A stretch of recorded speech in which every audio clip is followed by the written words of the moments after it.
The United States just tied Wales, the country, 1-1 for the first match of the 2022 World Cup. A draw that for us Americans, it really feels like a loss. But what did we learn?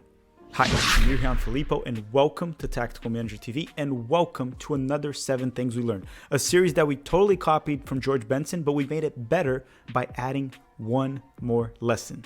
And you tell me in the comment section down below, what did you learn from United States 1, Wales 1? Well, one thing I did learn, but I'm going to get to the lesson soon, is that Welsh fans don't like being called England Junior. It is true. And this video is also sponsored by Underdog Fantasy, but more on that later. I did put some links on the description for Underdog Fantasy, and I do also want to give a shout out saying some of the video footages that you're going to see here in the video were sent to me by Isaac. He will be releasing a full match day vlog later today or later this week, and I'm putting the link to his channel on the description. But enough of that. Let's go to lesson number 1.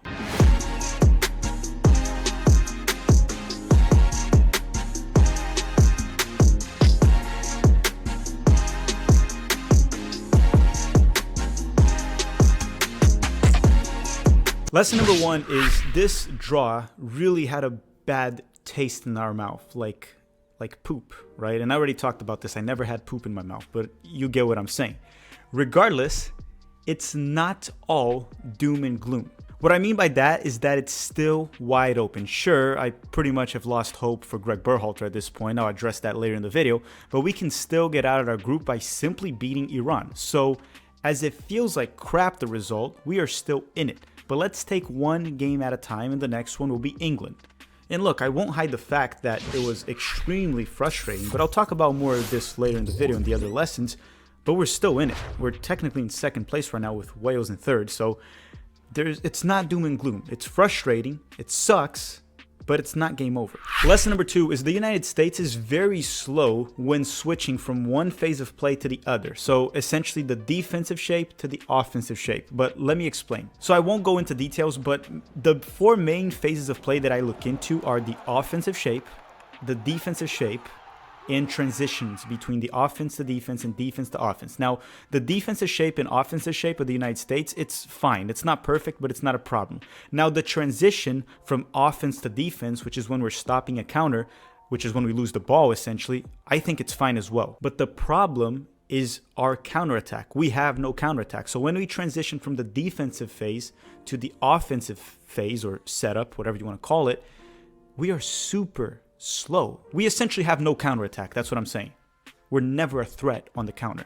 And that, to me, is what positional play does. It very often kills the fluidity of the team, especially when poorly implemented by a coach, and Greg Berhalter loves positional play.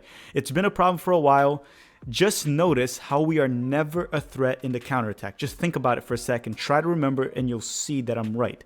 And if you let our players play with freedom, the talent is there. Our goal against Wales is living proof of that. But listen, I have nothing against positional play. It's just that when poorly implemented, and I think it has been in the national team, it can kill fluidity of a team. Since we were talking a little bit about tactics and positional play, why don't we talk about the man himself, Greg Berhalter? And I'm starting to believe, I already have a lot of question marks about him, but I'm starting to believe that he's a madman. I won't dive into details about his in-game management for this match. We talked about that a lot in the live stream. I'm going to actually pick on one specific point right here. He kept Giovanni Reyna fully fit on the bench the full 90 minutes. But Kellyn Acosta and Jordan Morris saw the field. My brother in Christ. In September, during the meaningless friendlies, he played a recovering half-fit Reyna, which was fine by me, but did, end up re-injuring him, which I don't blame Greg. But my point here is he was fine with that, playing Reyna in meaningless friendlies when not fully fit. But now that we really needed a Borussia Dortmund starter playing the Champions League Bundesliga and holding his own, playing well at age 20, he doesn't do it. This guy, Greg Berhalter, subbed in players like Kellyn Acosta, even though Kellyn Acosta had a nice save towards the end, stopping Gareth Bale, that must be said. But even worse, he subbed in Jordan Morris. And after the game, Giovanni Reyna even said it himself that he was 100% and good to go. And Greg said he picked Jordan Morris because he brings speed and power. I don't know. I'm done with this lesson. You got the point. Lesson number 4 is Pulisic should not be taking set pieces, right? I agree with that. But then who should, right? I think the lesson here is this US men's national team roster does have a set piece taker problem. Look, unless Greg plays Giovanni Reina, which who knows at this point if he's going to play or not, because Gio can be good on set pieces and has been good for Dortmund when he takes them. Acosta at times is good, but he shouldn't be starting or even playing much in the World Cup. Brendan Aronson is an option, but he's as inconsistent with set pieces as Christian Pulisic. So truthfully, if we're not playing Gio Reyna, we have really no one else to take set pieces. And we saw that Pulisic really can't deliver, unfortunately, for that. And it is a problem because one of our biggest threats is set pieces, especially in crosses. You have Weston McKennie, Sargent is a threat, Walker Zimmerman, Tim Ream. All these players can score off set pieces, but if you can't deliver, it's not going to happen. Lesson number 5 is more of something personal. I was wrong about Tim Ream a year ago. Yes, I was, and I have no problem on admitting it. So, at the time, I don't think I was wrong about saying that he shouldn't be in the national team for those specific camps last year, but I did say at one point that he was gone forever from the US men's national team, that he shouldn't play for us anymore. And clearly for that, I was wrong. Tim Ream was fantastic for us against Wales. He showed that he can still be useful in the short term. So saying that he wasn't going to be of use for the US men's national team anymore in the future a year ago was wrong. And I learned that not the hard way, the good way, because he had a very good performance against Wales.